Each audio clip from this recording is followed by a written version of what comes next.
Hello and welcome to the first video in a series of videos detailing how to use the map editor included in Battlecry of Freedom. In this video we're going to go through how to start your first map, how to set up the map settings and seasons and all this kind of stuff.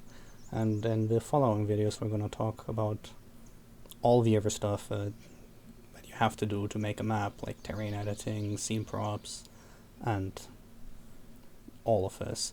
And then in the last sets of videos we're going to go through some of the more advanced features such as hive map imports and splat map imports, how to use world machine, and this general more advanced stuff that you don't actually need to know to make a map, but it's kind of useful. So to get started, to start your first map, load into the game, go into the main menu and press Ctrl+M, and that will bring up this little window. And in this window you can see all the maps you have already created. For example, for me I've created these 3 maps, and it will show you default map. If you've never created a map before, it will only show default map, of course. And default map is the standard map. It's an empty map, there's nothing on it. And if you want to start a new map, you click on it, you select it, and then you just click start. It will load you into this map.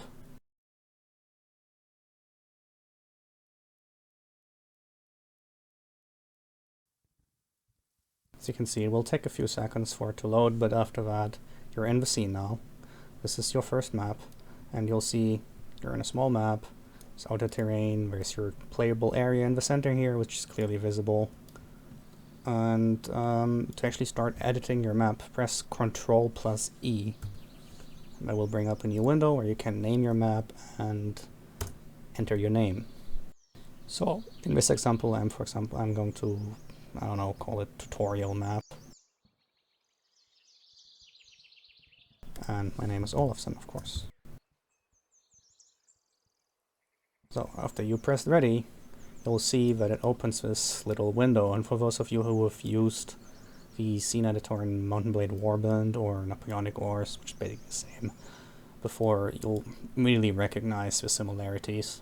So we try to stay as close to it as possible while still adding our own features. And, just expanding it, doing some more stuff, and making it in general maybe a little bit easier to use. So after you brought this menu up, the first thing you want to do is you go to the map settings, and here you can still, you can change your author name and your map name again, but once you're in the map settings you want to go through all of them and change them accordingly to whatever you want to do. You can of course change it at any time, but I generally just recommend doing this at the beginning of your map. So the first thing, if you click on metadata, it will show you all these nice things that you can now edit. So for example, you can say, oh, on my map I'm going to allow infantry, but I'm not going to allow cavalry, so you untick this. Artillery, yeah sure, but no artillery trains. I don't want that, I only want pre-placed artillery, for example. And you can change all these game modes. I'm just gonna keep all the game modes as they are. And then we have this feature for minimum and maximum amount of players. Now what this does is that if you have this map, your custom map, in a server rotation, and there's only, for example, 20 players on the server, it will play this map instead of a map that, for example, has minimum amount 200. Makes sense, right? So you can set a maximum amount supported by this map. Let's say it's 100, and then the minimum should be like 10. This is a small map, right? And this means that if there's only 10 players on the server, this map will be prioritized by the map rotation over other maps that might be too large for a small player count. And obviously, if there's more than 100 players, this map might not be chosen by the server. You can obviously still go to it manually whenever you want to as a server admin. Now after we've done this, you'll see we have all these settings for different summer temperatures and days and months and starting time of a map and starting wind, and we'll see that a lot of the stuff, not everything, updates in real time. So you can change your time of day. You can preview your map that way, of course, see how does it look during different times of day. And this is also the time of day that your map will start in. So if I set it to 4, it means that when I start the map on the server, it will always start at 4. Well, no, I just put it back to 10 because we can actually see something. The same goes for all the wind settings and these other settings.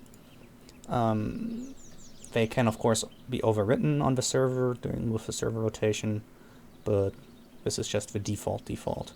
The season here, it will not update the season in the scene editor. So for example, if you put it to spring, nothing happens. It won't change it to spring, or to winter. It won't change it to winter. It goes into the map editor. You're always editing in summer, but this is the season that it will load when you start the map, the default season. Again, you can overwrite this in your server settings. So in this case, for example, the default season for this map would be winter. So if I have it in the server without an override for the season, it's just going to start in winter. So I'm going to put it back to summer. And then you have different settings. This is a default temperature for spring, and the day for spring, and the month. And you'll see we're currently in summer. I'm actually not sure if this will update. Oh yeah, it does. So if you change this, you'll see that it will also accordingly change the time of day, for example. Because this is January, so obviously the sun hangs a lot lower than during the spring or the summer. So you can change this, and this will all work in the server. And then lastly, we have the longitude and the latitude, and you can change this as well. By default, it's somewhere in Pennsylvania. I believe it's in Gettysburg, but you can change it up to anything you want, and it will change accordingly. We'll change. I see it changed it a little bit, and yeah, the lighting and everything reacts to it. The moon position will update correctly depending on the day and the month and where you are in the world. And yeah, it's a pretty nice feature.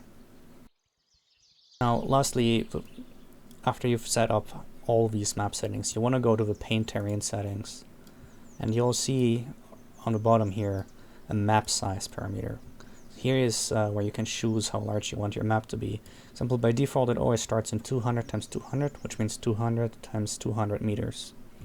So you can select between 200 and 450, 600, and lastly 800.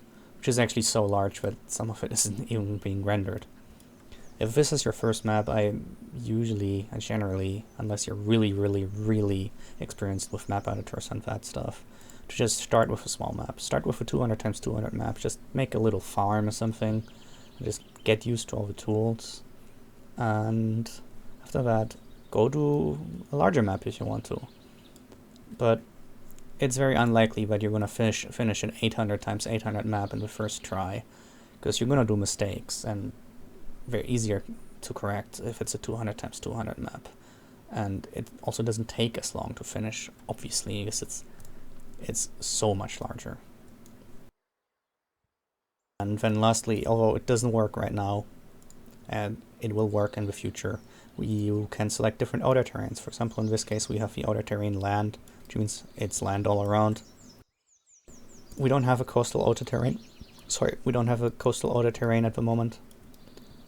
But once we have it, it would mean that basically on one side it's cut off, and you have a nice coastline here. The ocean terrain, oh, it doesn't work. Okay, never mind. So we're just gonna use the land terrain for now. But you can always change this at any time. It's not gonna break your map or anything.